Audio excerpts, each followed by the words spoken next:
Assalamualaikum Sobat Football United. Ringan amatiran ala gua, Manchester United masih tidak konsisten. Dan menurut gua inilah refleksi terbesar mungkin ya untuk Manchester United di musim 2023-2024. Ya, selama beberapa pertandingan terakhir Manchester United sangat tidak konsisten di penampilan dan juga di hasil.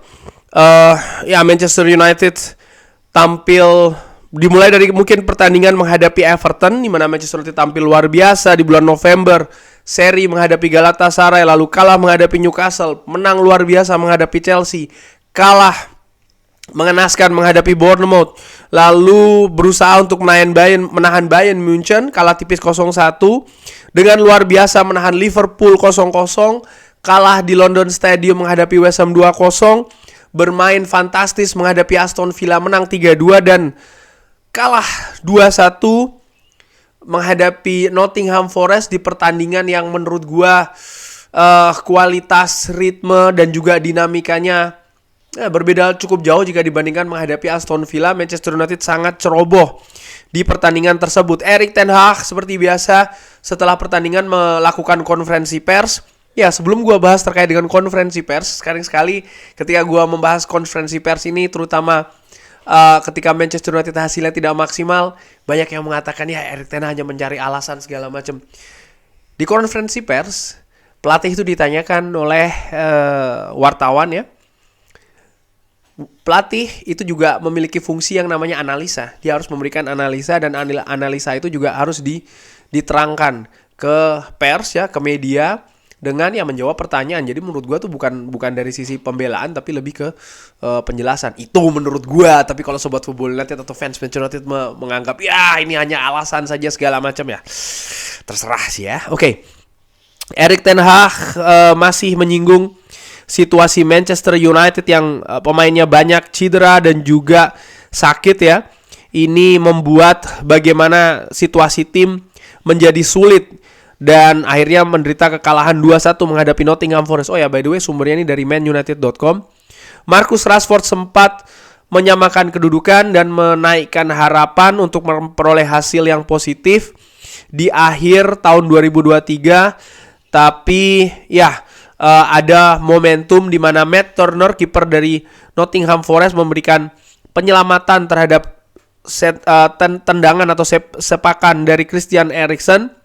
Lalu ada counter attack dan Morgan Gibbs-White memberikan keunggulan balik lagi atau keunggulan kembali dari Nottingham Forest dan menjauhkan mereka dari zona degradasi.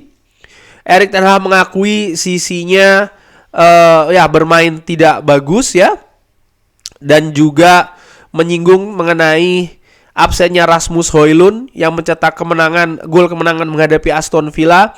Ini memperpanjang juga daftar pemain yang cedera dan juga sakit absen di pertandingan-pertandingan Manchester United. Tidak cukup baik. Ini jelas hasil ini sangat mengecewakan. Saya juga kecewa dengan penampilan sebelum babak pertama selesai. Kita harusnya bisa menginvestasi lebih banyak lagi di momentum tersebut. Kita menciptakan peluang yang sangat sedikit sebelum babak pertama selesai. Kita seharusnya bisa memberikan yang lebih di sana dengan penampilan yang lebih cepat dan juga dengan lebih banyak pergerakan. Di sepertiga akhir ini tidak cukup baik. Kita tidak cukup banyak memberikan atau menciptakan peluang-peluang bagus di sana. Di babak kedua lebih baik. Jadi setelah performa di babak pertama yang tidak bagus, sebenarnya di babak kedua ini lebih baik. Di situasi yang buruk kita kebobolan gol. Di momentum tersebut sebenarnya pertandingan ini menjadi milik kita. Kita bisa saja unggul 2-1 dan kita kebobolan hanya dari counter attack. Lalu setelahnya kita mencoba dan memiliki beberapa peluang, dan juga di akhir pertandingan sebelum peluit akhir dengan Christian Eriksen. Jadi kita memiliki momentum kita, tapi ini tidak cukup baik untuk menang. Kita berusaha untuk berjuang kembali dan berusaha untuk menang, tapi di counter attack kita terpukul. Itu merupakan penjelasan dari kekalahan ini. Lalu ada kekhawatiran untuk ke depan. Ya, ketika Anda kebobolan 2 gol sebagai sebuah tim, Anda harus bertahan lebih baik dan membaca pertandingan lebih baik lagi di momentum tersebut. Tapi ini bukan kekhawatiran terbesar, yaitu adalah mencetak gol. Saya happy kita mencetak 1 dan kita menciptakan beberapa peluang di babak kedua. Juga dengan permainan sepak bola yang lebih bagus untuk menciptakan peluang-peluang tersebut. Saya tentu saja senang dengan hal tersebut, tapi tentu saja kita tetap harus menang. Disinggung tentang Ahmad yang bermain cukup bagus. Di babak kedua, penyerang-penyerang mereka ini bermain bagus. Saya berpikir Amad Diallo datang dengan cukup bagus. Alejandro Garnacho bermain juga dengan cukup bagus di pertandingan tersebut. Saya pikir demikian. Bagaimana dia berjuang sepanjang waktu dan mempersiapkan gol dan juga gol yang cukup bagus dari Marcus Rashford. Dan menyinggung tentang pemain-pemain yang cedera, ya kita masih belum bisa bermain ya secara berurutan dengan tim yang sama.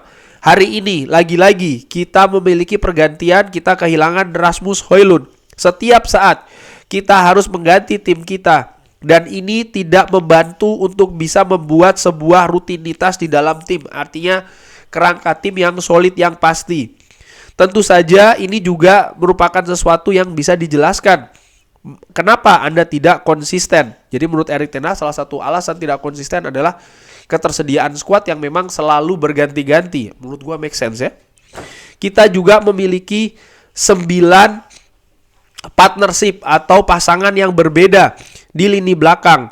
Tapi saya pikir ya, untuk menyalahkan segalanya ini tidak penting lagi untuk fans. Mereka tidak ingin mendengarkan hal ini. Mereka ingin kita untuk menang dan itu yang harus kita persembahkan sebenarnya ke mereka. Harapan untuk tahun 2024, pertama-tama pemain untuk bisa kembali lagi. Saya pikir kita bisa memiliki line up yang lebih kuat lagi. Kita juga memiliki pemain di bangku cadangan yang lebih kuat. Lalu setelahnya Anda memiliki peluang untuk merubah mereka. Jadi saya yakin kita akan lebih kuat lagi setelah tahun baru.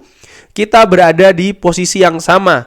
Juga para pemain tidak senang dengan hal ini, tapi kita harus bisa membalikkan situasi dan melakukan yang lebih bagus. Ini karena terlalu banyak pemain yang cedera. Juga beberapa masalah, tapi yang paling utama adalah bagaimana cedera ini menahan progres yang kita ingin lakukan. Kita harus bisa membalikkan situasi dan harapannya di bulan Januari level kita bisa lebih tinggi lagi. Kita tahu alasan kenapa ini tidak bisa bekerja. Saya hanya menjelaskan tidak ada sebuah tim yang bisa berperforma dengan bagus dengan terlalu banyak masalah dan juga cedera. Itu yang kita miliki. Kita tentu saja tetap harus melakukan hal yang terbaik. Kita harus memperdalam lagi skuad. Tapi ketika Anda memiliki terlalu banyak pemain yang cedera, kedalaman skuad menjadi tidak bagus. Kita harus berkembang. Di posisi di liga tidak berbohong ya. Kita harus membuat performa kita lebih konsisten sehingga kita harus melakukannya lebih baik lagi dan kita harus berinvestasi dari menit pertama.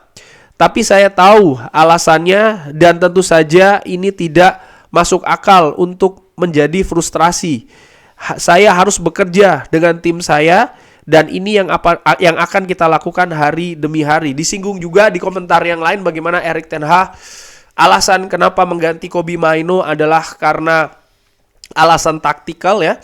Salah satu alasannya adalah Kobbie Mainoo selalu bermain dengan menit bermain yang tinggi. Dan untuk pemain yang masih berusia 18 tahun, Erik ten Hag berusaha juga untuk membatasi hal tersebut supaya tidak terlalu digeber. Mungkin itu yang disebutkan di sana. Nah, menurut gua ingin mencari sumber yang lain juga ya dari konferensi pers tadi malam karena ada juga pernyataan yang tidak dimuat di manunited.com. Sebentar. Ya, mengenai Sir Dave Braithwaite yang juga berada di City Ground. Sir Braithwaite akan melihat masalah kita. Jika Anda ingin membangun di hasil akhir, kita harus merubah striker kita. Erik ten Hag mengenai berbicara dengan Ineos, ya itu akan terjadi, tidak ada keraguan dengan hal tersebut. Kita akan bekerja secara bersama-sama, kita akan mengatur target dan tentu saja mengatur peraihan ya, dan juga struktur. Kita akan berbicara terkait dengan hal tersebut.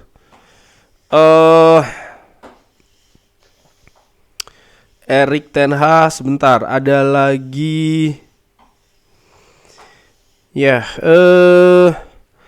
tentang masalah apakah Ineos akan tetap bekerja sama dengan Erik ten Hag ya.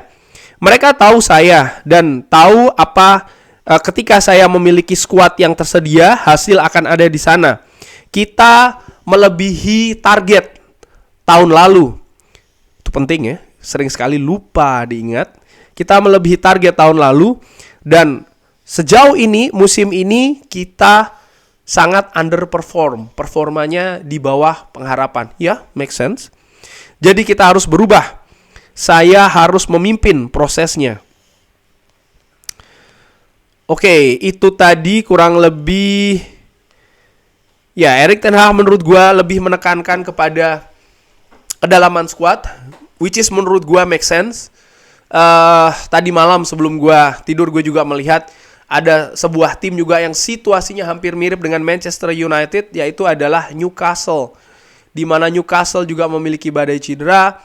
Mereka juga performanya sekarang sedang dalam tren yang menurun. Karena hal tersebut, mereka juga tidak bisa lolos fase grup Champions League. Ya tentu saja ada alasan, mungkin grupnya lebih keras dan segala macam. Tapi menurut gue tidak menitik beratkan di sana. Gue lebih menitik beratkan bahwasanya memang absennya banyak pemain di sebuah skuad itu bisa mempengaruhi performa dan juga hasil dari skuad tersebut, dari tim tersebut. Musim lalu contoh itu ada pada Liverpool ya, di mana Jurgen Klopp memiliki terlalu banyak yang cedera pemainnya di dalam skuadnya dan itu menghambat. Dan bayangkan, Jurgen Klopp pelatih yang sudah lebih mapan, yang sudah mempersembahkan gelar bagi Liverpool, juara Liga Champions, sudah lebih lama di Liverpool, sudah lebih dalam, kukunya menancap ya di skuadnya, tapi tetap mengalami kesulitan karena ini tidak bisa disingkirkan. Mengenai pola permainan yang mungkin dianggap banyak tidak jelas ya, bagaimana ingin memainkan pola permainan yang sesuai untuk diimplementasikan di atas lapangan ketika instrumen-instrumen tersebut tidak tersedia di atas lapangan. Dan jangan lupa, sepak bola ini adalah permainan tim, bukan hanya permainan individu. Kalau memang soal masalah permainan, pola, strategi dan lain-lain yang dianggap tidak bagus, kenapa suara-suara ini tidak muncul musim lalu? Balik lagi, mungkin dianggap ya karena musim lalu ada David De Gea and bla bla bla. No. Maksud gue adalah permainan secara bersama-sama. Ada komponen-komponen yang baru yang harus beradaptasi, itu juga harus dilihat. Menurut gue harus dilihat juga secara komprehensif, secara lebih luas. Ada beberapa komentar juga yang mengatakan apakah ini saatnya mengganti Erik ten Hag, dan selalu saja ini perbincangan ini, diskusi ini, pendapat ini berulang. Di zamannya David Moyes, Louis van Gaal, Jose Mourinho, Ole Gunnar Solskjaer, dan tidak merubah masa depannya. Gua berusaha untuk mengingat-ingat ya selama 10 tahun terakhir ini apa yang terjadi setelah Manchester United memecat pelatihnya, terutama di tengah musim. Sebelum musim berakhir. David Moyes sebelum musim berakhir. Ada perubahan setelahnya. Ryan Giggs, Paul Scholes, Nicky Butt, ya kan kalau nggak salah. Termasuk juga Phil Neville kalau nggak salah. Gue lupa, yang jelas dipimpin oleh seorang interim. Ryan Giggs juga tidak stabil. Louis van Gaal mungkin yang diganti bukan di tengah jalan ya, tapi setelah musim itu selesai. Jose Mourinho yang diganti di tengah jalan. Ada perubahan dengan Ole Gunnar Solskjaer, tapi setelahnya juga ada tren menurun dan cara menyelesaikannya pun sama, dipecat di tengah jalan. Ralf Rangnick masuk, tidak banyak perubahan, justru banyak keadaan tidak stabil juga menurut gua dengan penampilan. Lalu masuklah Erik ten Hag musim lalu yang menurut gua ya tadi disinggung soal masalah overachievement, bisa melampaui target-target pencapaian ya. Menurut gue memang seperti itu keadaannya. Dan sekarang ada penurunan. Gue selalu berpikir kenapa musim lalu bisa begini, kenapa musim ini kok seperti ini. Cedera itu alasan besar nomor 1. Lalu masalah-masalah di skuad itu alasan nomor 2. Lalu nomor 3, bagaimana situasi di klub yang tidak pasti. Oke, baru beberapa hari yang lalu ya kan ada Ineos, dan Ineos juga sekarang mereka sudah mulai menganalisa dan lain-lain. Mereka akan membuat struktur yang baru. Mereka akan melakukan banyak analisa-analisa juga ya, dan action plan, rencana akan apa yang dilakukan segala macam berdasarkan dengan analisa itu. Ada proses yang harus dilakukan, dan menurut gua itu yang lebih penting untuk diselesaikan dulu. Kalau hanya sekali lagi mengganti pelatih hanya karena performa saja, tidak ada bedanya dengan David Moyes, tidak ada bedanya dengan Louis van Gaal, Jose Mourinho, termasuk juga Ole Gunnar Solskjaer. Di mana ya masalahnya bukan di situ menurut gua. Masalahnya bukan di situ. Dan sekali lagi juga gua kalau mengingat bagaimana Jurgen Klopp ya di Liverpool dalam 3 musim pertama pun juga demikian, selalu dikritik, hasil tidak bagus, permainan juga mungkin belum terlalu pakem. Mikel Arteta pun juga demikian di Arsenal. Dan jangan lupa manajer terbesar Manchester United, Sir Alex Ferguson, juga mengalami kesulitan di 3 musim awal di Manchester United. Dan kalau melihat 3 musim awal dari Ole Gunnar Solskjaer, dari Jurgen Klopp, dari Mikel Arteta, bahkan dari Sir Alex Ferguson sendiri, sebenarnya apa yang diraih oleh Erik ten Hag dengan benchmark di musim pertama ya menurut gua, dan juga beberapa hasil di musim keduanya, ya not so bad menurut gua. Memang ada proses yang harus dilalui, dan sering sekali proses itu memang juga bukan hanya hasil-hasil positif saja, bukan hanya kemenangan-kemenangan saja yang diraih, tapi juga ada beberapa kemunduran. Dan kemunduran itu menurut gue tidak harus langsung lakukan pergantian semua, rombak semuanya. Enggak, memang harus ada perbaikan-perbaikan. Gue menilai jelas salah satu kesalahan adalah menurunkan mengganti Scott McTominay, memasukkan Scott McTominay mengganti Kobbie Mainoo. Tapi di sisi lain, gue menilai apa Erik ten Hag ingin menunjukkan kepada Sir Dave Braithwaite bahwasannya Manchester United tidak bisa bergantung hanya kepada seorang Kobbie Mainoo.